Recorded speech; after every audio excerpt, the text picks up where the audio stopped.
बिस्मिल्लाहिर्रहमानिर्रहीम। अस्सलाम वालेकुम नाज़रीन, आपको पेट्रोल के हवाले से बड़ी ख़बर से आगाह करते हैं कि रूस से पाकिस्तान का पहला कार्गो अप्रैल के शुरू में पहुंच जाएगा। एक्सप्रेस की रिपोर्ट के मुताबिक रूस पहले ही पाकिस्तान को यौमिया 1 लाख बैरल खाम माल बरामद करने की पेशकश कर चुका है। अगर दोनों ममालिक मायदे पर दस्तखत कर देते हैं तो रूस पाकिस्तान को खाम माल फराहम करने वाला दूसरा सबसे बड़ा मुल्क बन जाएगा।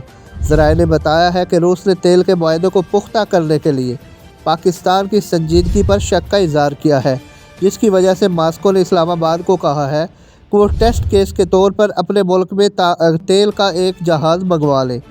ज़राए का कहना है कि रूस के पास भारी खाम तेल है, लेकिन पाकिस्तान के पास इस तरह के तेल को साफ़ करने की टेक्नोलॉजी की कमी है, इसलिए उसने मखलूत तेल बरामद करने पर इत्तफाक़ किया है।